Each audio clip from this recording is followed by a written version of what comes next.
राम राम भाइयों। एक बार फिर चित्रकूट 84 कोस परिक्रमा में आपका स्वागत है। हम 84 कोस परिक्रमा कर रहे हैं चित्रकूट का, जो फागुन मास के अमावस्या के दिन से शुरुआत होती है और करीबन 1 महीना के लिए चलता है। ये परिक्रमा करीबन गांव से होते हुए गांव से होते हुए, शहर से होते हुए, नदी नाला ऐसे क्रॉस करते हुए आगे निकल जाती है।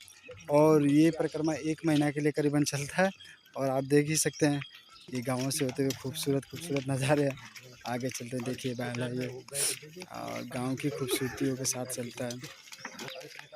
आगे देखिए ये हमारे 2 महात्मा, एक पुजारी, ये पुजारी जी हैं और ये हमारे माता। देखिए गांव के लोग सेवा बहुत भाव करते हैं, बिना निस्वार्थ, बिना कहे बिना सुने लोग सेवा कर रहे हैं। देखिए साधु संत अभी भी गाँव में साधु संतों की बहुत इज्जत है। ये देखिए गांव हमारा सबसे प्यारा गांव। ये ऐसा चीज़ बहुत अच्छा लगता है देखने में। देखिए आप ये देखते हैं साधु महात्मा भी प्रसाद बांटते हुए आगे निकल जाते हैं। ये देखिए ऐसे गाँवों से होते हुए हमारा परिक्रमा आगे बढ़ रहा है और आगे बढ़ते हुए चलते हैं।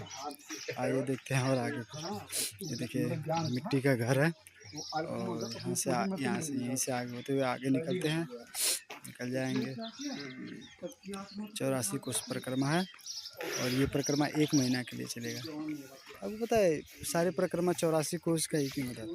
क्योंकि हमारे हिंदू धर्म में ऐसा कहा जाता है कि 84 लाख योनियों को पार करके इंसान का जन्म होता है, मनुष्य जन्म लेता है।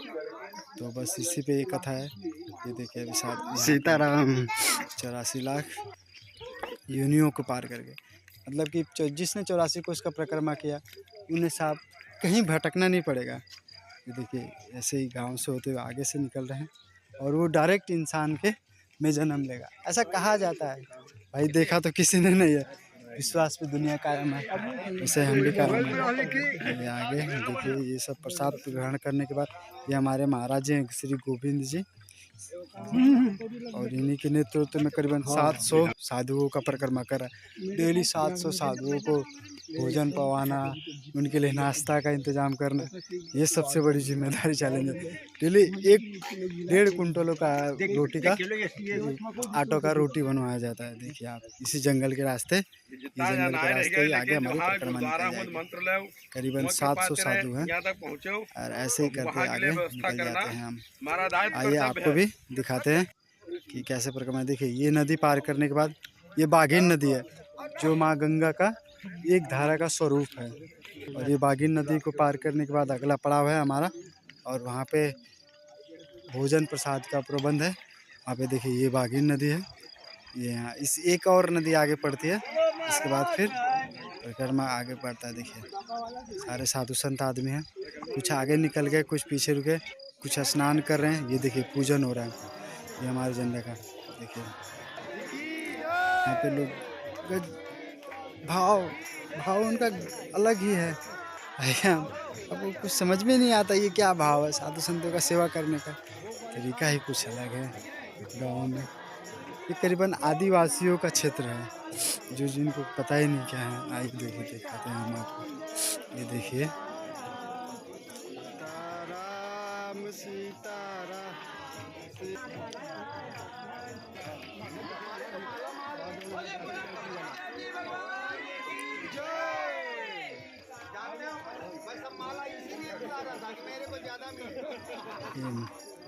तीन चार प्रकार की मिठाई रखी हुई है, 3-4 प्रकार की मिठाई हुई है और महात्मा जी का पूजन हो रहा है। ये श्री गोविंद जी हैं। और आगे देखा तो मैं आपको देखिए दक्षिणा भी मिलता है बहुत महाराज जी को। आगे हम दिखाते हैं आपको। ये मैया दैया सब है, जो परिक्रमा में मैया दैया सब साथ में ही है। ये देखिए आगे चलते देखिए प्रसाद बट रहा है, भोजन पवाएंगे और इसके बाद आगे निकलते चले जाएंगे।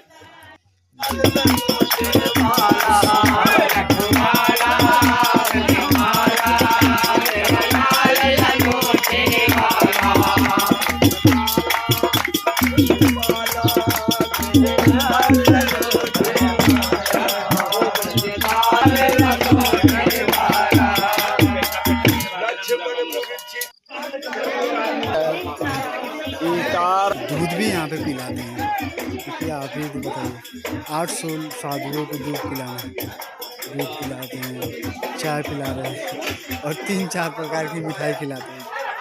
और देखिए महात्मा का ये दूध साधु जी अभी अभी काफी दूर है। चलते हैं उनके साथ साथ। बहुत तेज पैदल भागते हैं, मेरे पैरों में, दोनों पैरों में दर्द होने लगा। मेरे एक पैर का एंकल खिंच गया, इतना दर्द कर रहा है मैं क्या बताऊं।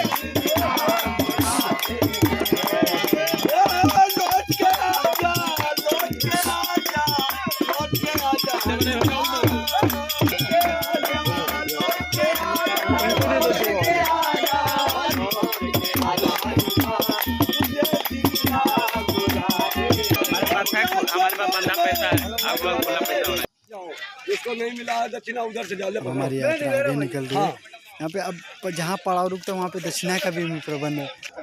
मैं खुद ही 200-400 रुपये दक्षिणा पा गया हूँ। हर एक पड़ाव पे 10-10 रुपये का दक्षिणा देते हैं। ऐसे मैं भी दक्षिणा काफ़ी बिटोर लिया। देखते हैं लास्ट तक मैं कितना दक्षिणा पा जाता हूँ। मुझे भी देते हैं दक्षिणा।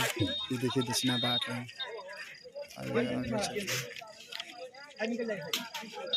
सेवा के साथ साथ दक्षिणा का भी प्रबंध है यहाँ पे। परिक्रमा 84 कोष का परिक्रमा। अगर आप भी आए 84 कोष का परिक्रमा करें। देख रहे हैं आप, करीबन ऐसे जब लाइन से चलते हैं तो 3.5 किलोमीटर की लाइन लगती है साधु संतों की परिक्रमा की लाइन।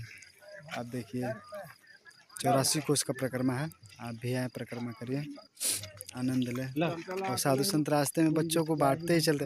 और हाँ, आप भी आए तो कुछ ना कुछ ले रहे हैं बच्चों को, रास्ते में सीताराम सीताराम करते रहते हैं। आप भी उनको बांटते रहें, कुछ ना कुछ देते रहें। ऐसे उनका मनोबल भी ऊँचा रहता है, अच्छा लगता है।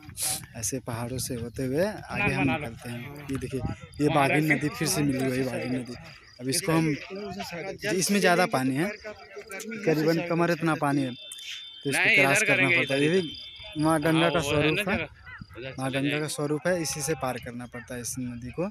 इसके बाद हमारा अगला पड़ाव पड़ जाता है, वहाँ पे हम भोजन पाएंगे, स्नान करेंगे, फिर अगला पड़ाव फिर से कल से यात्रा शुरू करेंगे हम। आइए देखिए, इसमें काफ़ी, ये देखिए इसमें थोड़ा पानी ज़्यादा था। यहाँ से देखिए चलते हैं। जी जी जी, पानी बिल्कुल क्लीन है, बिल्कुल प्योर साफ, कोई गंदगी नहीं है। रुद्राभिषेक है, देखिए बच्चों को जो दूध बचा हुआ है कल का, वो दूध बांट के बच्चों को दे देते हैं। पंगत पाया जा रहा है, उसके बाद यहाँ पे स्नान करेंगे, पंगत पाएंगे और सुबह के लिए फिर चल देंगे सीताराम।